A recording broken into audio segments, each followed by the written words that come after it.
Ragazzi, vi ricordate come sono arrivato in Russia? Volo da Bergamo a Istanbul, poi da Istanbul a Mosca e via verso la Siberia. Bene, ora da Krasnojarsk si torna in Europa. E questo è il piano. Volo per San Pietroburgo. A San Pietroburgo si guarda la parata, ma prima che finisca, per non rischiare, con un mezzo di terra si tenta di bucare il confine estone europeo. Poi da Tallinn si vola verso Roma. Pronti?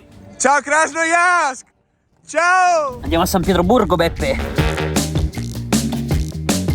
Che belli che siete. Mi sono perso il lucchetto, ora facciamo lucchetti siberiani.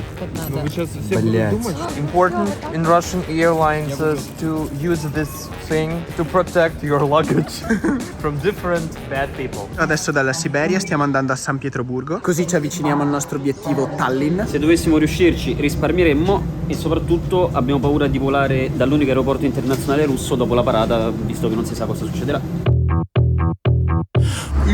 Com'è che si dice la I? Arrivati. 9 di maggio, 3 gradi nella ridente città di San Pietroburgo. Approdati alla prima destinazione, San Pietroburgo. Questa è velocemente la nostra cameretta d'hotel. Dottore, cosa andiamo a fare domani? Andiamo a vedere la parata del 9 maggio. Buongiorno! Buongiorno. Let's go! Lasciate le valigie in albergo, abbiamo fatto un giro di San Pietroburgo mentre cercavamo di vedere la parata, ma quello lo vedrete in un prossimo video, quindi iscrivetevi e attivate la campanellina se non volete perderlo.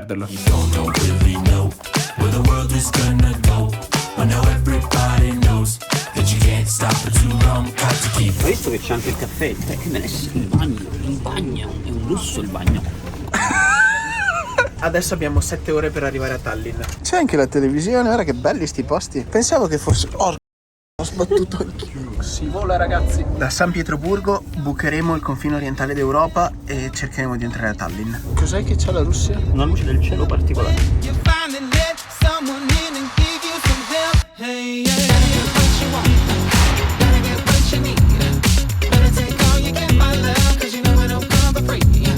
Mentre pubblico un video siamo arrivati al confine. Adesso dovrebbe entrare un poliziotto che è là fuori e controllarci tutti i passaporti. Controllino il passaporto da parte russa fatto, velocissimo. Adesso bisogna vedere cosa ci chiedono in Europa. Qui tutti incolonnati, ci sono camion commerciali che aspettano di entrare. E ora ci hanno fatto un altro controllo più vicini alla frontiera, sempre parte russa. Vediamo la parte europea.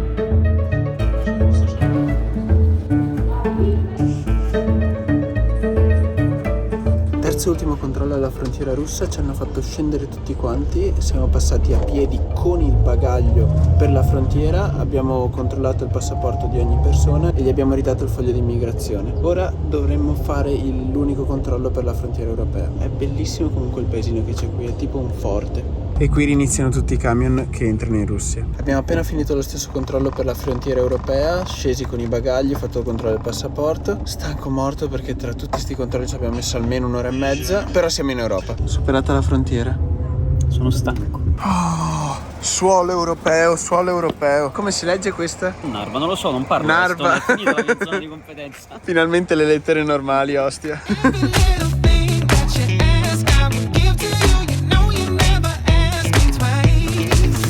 Per arrivare qui ci abbiamo messo circa 5 ore più un'ora e mezza alla frontiera e adesso è mezzanotte. Il viaggio però non finisce qui, ora tenteremo di arrivare in Italia. Domani mattina abbiamo il volo alle 6 che ci porterà prima in Finlandia e dopodiché a Roma. Ma adesso andiamo a mangiare che ho una fame che mi ammazzo. Ti piace il posticino che ho trovato aperto 24 ore su 24? Potremmo essere noi la cena qui. Dove direi? Grazie mille. Per l'accento svedese, mi raccomando. Bonsoir. Ma cosa c'hanno? Non lo so. Ma dove siamo? Non lo so. Che bello, la tecnologia dei paesi civili. Hai appena detto qualcosa contro... No, intendevo la Polonia.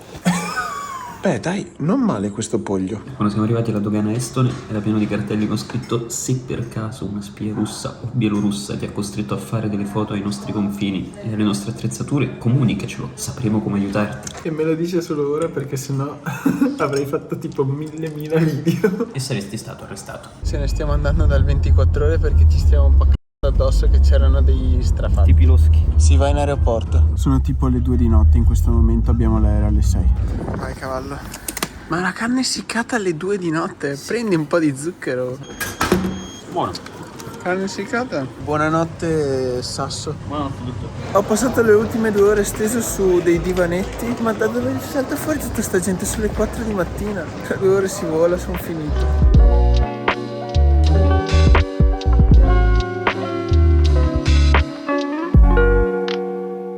Com'è l'Estonia? È la versione brutta e antipatica della Russia. Questo è il volo più corto che io abbia mai preso. E ora quando decolliamo tu metti il cronometro. E lo prenderai con l'uomo più corto che conosci. Alla partenza si dà il via. Si va. L'ultima volta avevo preso questo volo viceversa, da Helsinki a Tallinn, e arrivavo da Madrid e venivo qui per fare tutti i video inerenti all'Estonia. Andatevi a riprenderli, sono molto interessanti. Una cosa figa è che alle volte non perdi neanche il segnale del cellulare, quindi riesci a stare connesso a internet durante tutto il viaggio. Ah, e l'alternativa a questo volo è un traghetto che tra l'altro ho preso 3 anni fa e ci mette circa 2 ore e mezza per andare da Tallinn ad Helsinki. Ora 19 minuti e 00. Com'è stato il volo più corto della tua vita? Corto. E aggiungiamo uno stato al nostro ritorno. Ora siamo ad Helsinki, Finlandia. E io e il dottore ci trattiamo bene. Seconda lounge in 3 ore. È un record.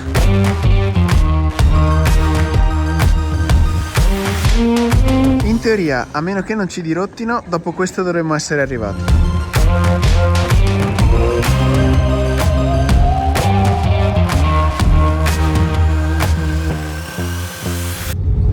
Siamo atterrati. Sì. Siamo sopravvissuti. Para Roma, Dio buono. Para Roma, guarda i treni italiani, Dio buono.